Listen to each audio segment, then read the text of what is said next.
Greetings and welcome to day 20 of our Halloween countdown, counting down the films from the shock package of Universal films that was shown in the 1950s and 60s. Yesterday we looked at a real classic, The Mummy, one of the biggies, one of Karloff's big roles that he's remembered for, of course, Frankenstein and The Mummy. Good stuff, man. And yeah, that's a great film. So good, iconic. Those makeups that Jack Pierce turned in were just, time after time, so amazing. All right, what are we gonna look at tonight? Tonight, we're looking at one of, this is a real favorite of mine, one of my favorites, and one of the Frankenstein films, again, and the Wolfman films. Frankenstein Meets the Wolfman. Two titans of terror meet up in this direct sequel to the Wolfman. We open on two grave robbers breaking into the Talbot family crypt. They open Lawrence Talbot's tomb and remove the wolfsbane buried with him.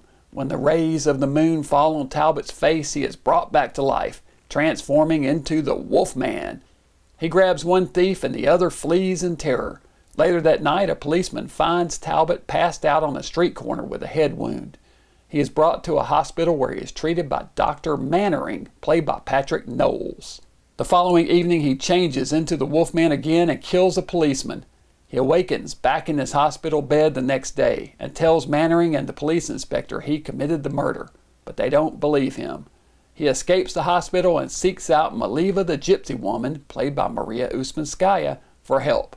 She surmises that perhaps Dr. Frankenstein can break his curse through scientific means.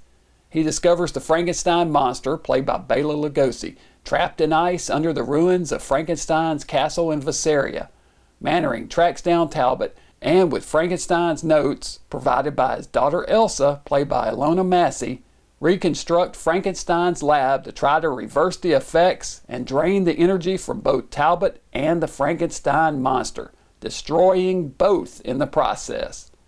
Of course, the plan goes awry, due mostly to Mannering's scientific curiosity. The monster is revived to full power just as Talbot changes into the Wolfman, and the monster rumble is on.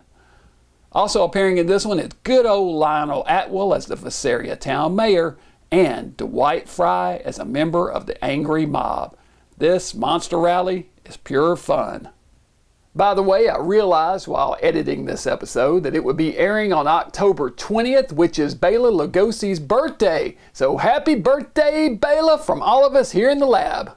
All right, Frankenstein Meets the Wolfman, one of the most fun entries in the entire Frankenstein series. Man, this one is so much fun. I just wish there was more monster fighting time, don't you? I mean, when the two finally get to square off at the end, it is glorious. It gets me going, and I'm sure that got kids going when they watched this for the first time on TV in 1957. Frankenstein and the Wolfman squaring off, fighting in that lab, and then that climactic, explosive ending. The beginning of this film and the end of this film are just dynamite. I mean, dynamite.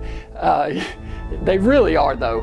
The opening sequence where the grave robbers break into the vault. I know I've told this story before. Last time I showed this, I told it, but I'm going to tell it again. My favorite viewing of this film happened when I was a kid. Now, I saw it for the first time on the big show, but there used to be a restaurant called Sir Pizza. If any of you are from the Nashville area, let me know in the comments below if you remember this, but there was a Sir Pizza on Gallatin Road in Madison. Okay, and that Sir Pizza had below it a bar. It had something called the Troll's Cave. You went down these stairs, and as you came down the stairs, it looked like fake stone walls, like you're going down into an underground cavern. As you came around the stairs to the left there was a cutout section, looked like a little cave. Inside of it was a figure about, I don't know, about 3 feet tall of a troll. I think he was holding a spear and he was lit from below with light. That was the Troll's Cave down there. It was an actual bar. There was a long bar with stools and tables down there. You could eat your pizza down there. You'd go down there and get a beer or whatever you want to do. My parents took me there one time, and the owner had an 8mm projector, and he showed the Castle Films version of Frankenstein Meets the Wolfman down there in the Troll's Cave. Blew my little mind. As I'm sure this movie blew the minds of kids in 1957 when they saw it on their TV and saw Frankenstein and the Wolfman squaring off. It's good stuff. Like I said, I just wish they fought a little bit more, or maybe a second time, maybe 2 fights. Because the good thing about that fight is it's not too long. It's just long enough to leave you wanting more, you know? But you do get, the Wolfman does change several times.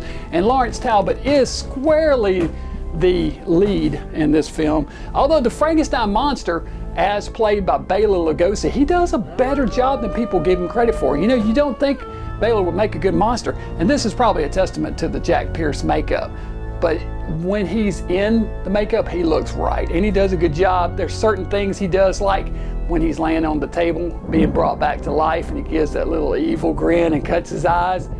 It's a look that only Lugosi would pull off that well. It's fantastic. So anyway, I love this movie. Great stuff. I'm gonna give it 4.5 skulls. A near perfect movie. Just the middle part maybe in the storyline just kind of falls apart just a little bit right towards the middle, gets a little sloppy, but it's good. It's fun regardless. You know, I mean, does it make sense that they're gonna use the mad science to drain the Wolfman's power? Not really, but using it to drain Frankenstein does make sense. But anyway, enough rambling. This is a good one. Frankenstein Meets the Wolfman. Let me know what you think about it in the comments, and be sure and join me back here tomorrow night. We'll have more mad science, shocking fun. Stay mad.